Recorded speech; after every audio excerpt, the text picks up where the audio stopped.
this video, we're going to take a look at how to answer questions about repeatability, accuracy, and validity in experimental questions in the OCR exam papers. We're going to be using the same stimulus for each one so that you can have an idea of which particular skill each question is drawing upon in terms of extracting relevant information from the context. That is the method and the data that they've given you, and which bits of these are relevant for being able to answer a question about repeatability or accuracy or validity. So we're going to start off by looking at repeatability. I'd suggest at this point that you pause the video and have a read of the context of the question so you know what information is here in the experimental method and what we'll be referring to. Specifically, the question is about a group of students who investigated the effect of temperature on the digestion of starch in the small intestine of humans, and this specific question asks us to use the data in the table to discuss the repeatability of the students' results. Now, the first thing is, because we're using the data in the table, we're going to be looking here primarily, but because we are discussing repeatability, which is how likely we are to get the same result when we repeat the experiment, and they're asking us to talk about the students' results, we are exclusively going to be looking here in this data table to do this. Now, it's important to note in the OCR exam board, we do not use the term reliability, which some people use to refer to how likely you are to get the same result again. OCR specifically uses the term repeatability. So if you worry about whether or not or how to answer questions to do with reliability, the answer is you don't. You need to instead talk about repeatability, accuracy, and validity, which each has their own particular nuance, which we'll look at here. So use the data in the table to discuss the repeatability of the students' results. Well, this is relatively straightforward. We need to see the spread of the data points around a mean. We don't have the individual data points, we've only got the mean, so we can't discuss the range of the results by talking about the raw data, but we have been given the standard deviations here. And what we can do is we can look at them, because a standard deviation is a measurement of the spread around the mean, and we can see that 24.8 for 40 degrees is a very large standard deviation, which means that the data points at that particular interval, so 40 degrees, is not particularly repeatable, but the others are relatively lower. So these are relatively repeatable. For 2 marks there, we'll have to say the aspects of the data or the parts of the data which do appear to be repeatable, which we can tell because of the standard deviations, and then point out any bits of data which do not appear to be repeatable, which again in this case we can tell because of the standard deviations. So let's write down what this might look like. So here we have a model answer. The results are repeatable for 10, 20, 30, and 50 degrees because they have small standard deviations, indicating that the data points are close to the mean, and 40 degrees is not repeatable because it has a very large standard deviation, indicating that the data is more spread out around the mean. Now we're going to take a look at accuracy. So what will we do with this information in this question if we have a question asking us about accuracy? So here we have suggest 2 reasons why the values the students recorded might not accurately reflect the true rate of amylase activity. Now the key word here of course is accurately. Now accuracy in OCR biology encompasses lots of different aspects because accuracy is all about how close to the true value you are able to get when you're conducting your experiment. And this takes into account lots of different things which can affect that, such as how good your equipment is in terms of its resolution. It can also take into account the method that you are using, which ensures whether or not you've got a representative model or a representative sample, which means that you're not going to be biased in any way, and that what data you're collecting is going to be reflective of what you're actually trying to find out, but also it's going to include things like controlled variables and whether or not you've calibrated and standardized your equipment properly. So lots of different things can feed into this. So in order to answer it, we actually need to be taking a look mainly at the method because it's primarily the experimental design which is going to influence this. So let's review the method and look for things which will affect the accuracy of the results that we're going to collect. So first off, we can see here that we've got a good range of values, 20 degrees, 30 degrees, 40 degrees, 50 degrees. However, we are maintaining these temperatures in beakers of water and we're using a thermometer. So it's quite likely that the temperatures are not going to be maintained at the specified temperatures for very long. So if this is the case, then this is going to make the data we collect less accurate. So that's one thing which we can say there. Additionally, whenever we are putting an experiment in a particular temperature, we always need to give time in order for it to equilibrate, in order for it to reach the desired temperature. There doesn't seem to be a step here indicating that happens. So we could specify that here just to reinforce the idea that the temperature is not going to be exactly what is being specified. The next aspect of this question which we should take a look at is how they have recorded their data, or rather how they've done their measurement. In this case, they've looked for when the solution no longer turns blue-black. Now, it says here that students took turns to judge when the colour change had occurred, and this is problematic because each student will have their own judgment of when the colour change has occurred, and they'll also each think that what counts as blue-black will be different. So there's not going to be a standardized way to tell that that's going to be the colour which has reached, and the students will think differently as to which one is appropriate. So we can write about that. So let's write that here. So we have 2 points here. We only have 2 points and we've justified each one, which factors into getting 3 marks, which commonly occurs. Give 2 things and then be able to support them sufficiently. There is an additional thing we could say. We could say that according to the method here, they've removed a sample and they have tested it every 2 minutes. Now, if they're testing it every 2 minutes, that means we're not going to get great resolution in terms of knowing exactly when the blue-black colour change would have finally been reached. So that could be a limitation there, which would be affecting the accuracy of the results that we're collecting. So we've got 2 points there. That's a possible third. Now we're going to be taking a look at validity. Now here we have a question asking us to evaluate validity. So evaluate whether the student's method is likely to produce valid results.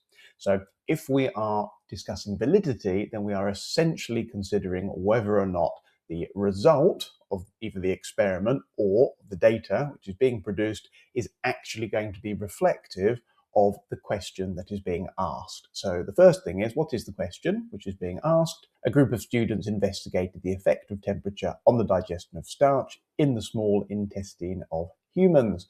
We haven't been given any other specific information at this point, so it's just whether or not the data and the experiment is going to generate data that will be reflective of that question. The digestion of starch at different temperatures. Well, we've got a range of temperatures here, so we are focusing on the method as the question has asked. So we've got 20, 30, 40, 50. This is a good range, and therefore we are likely to find the optimum and also the low point within this range. So this could be the first thing that we can say. Now, I am saying this just from reading the method, but we do have the data here which allows us to actually see, if we were looking to see that actually as the mean time for starch digestion decreases, we can see at 50 degrees it suddenly increases, which would be due to denaturation. However, we don't need the data in order to make this claim here. I'm just doing it using the method. Additionally, we can take a look here and we can see how they've set up their method. We can see that they're using a 1% starch solution and a 1% MLA solution, so they're controlling for their concentrations of the substances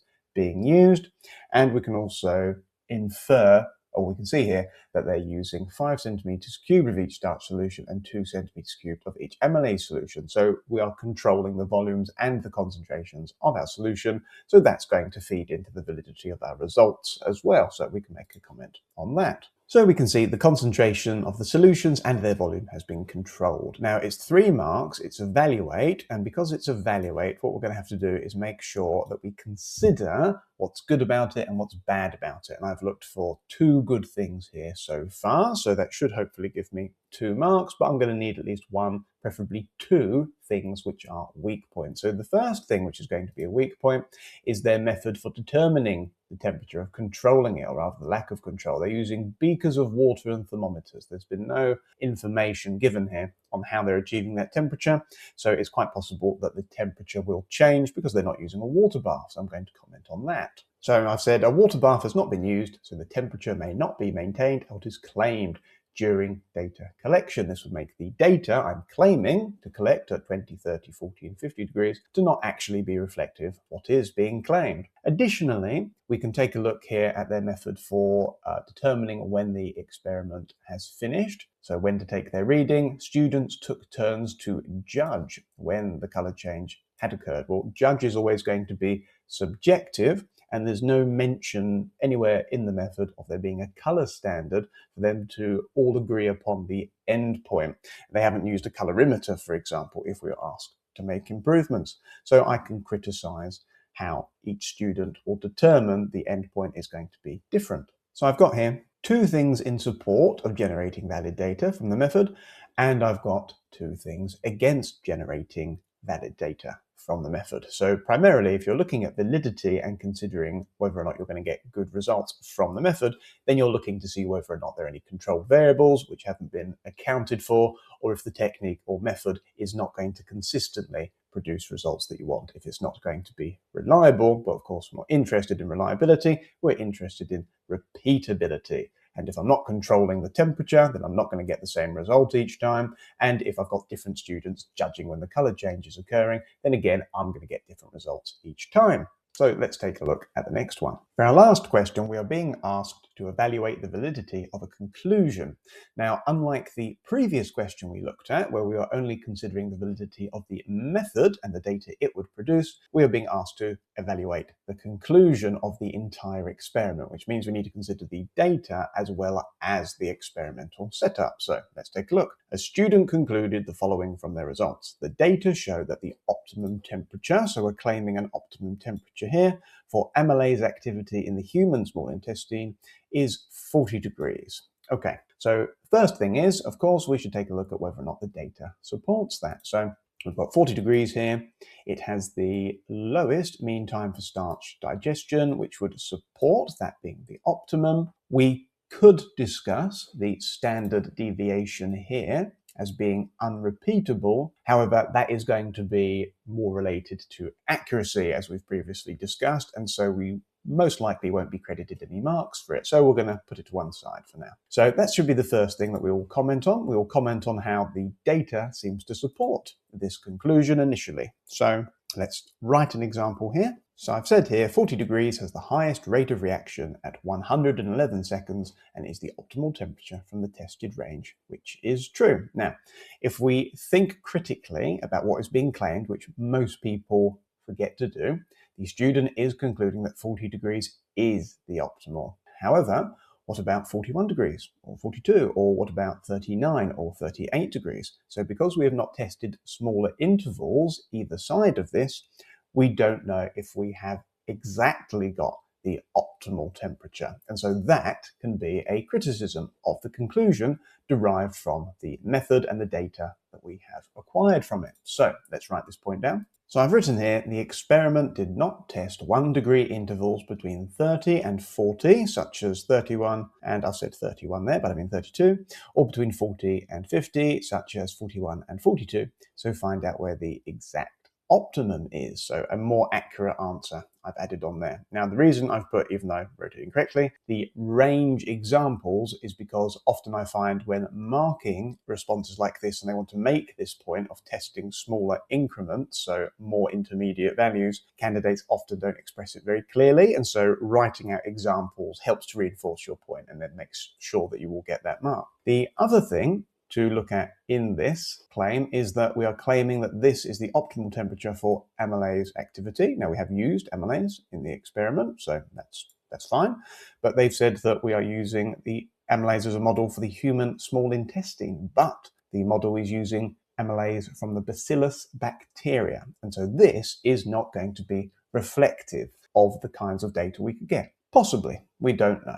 But this is something that we'll want to comment on. So I'm going to write that now. So I've said here the data gathered was from using an amylase from a bacillus bacteria, not human amylase, so it may have a different optimum. So the model that we are using in order to generate our data, in order to address our conclusion, is not entirely reflective of what we are claiming. It's about bacterial amylase, not human amylase, as is being claimed. Additionally, you can often get a point if you say that conducting the experiment in a test tube may not be reflective of real-world conditions. Perhaps there'll be a different pH, or maybe there'll be other factors involved which are not represented here. But that can be quite difficult to convey. So here we have then a question in which we have evaluated the validity of a conclusion using the experimental data and the method. And I hope that by now these terms we've looked at are clearer to you for your exams.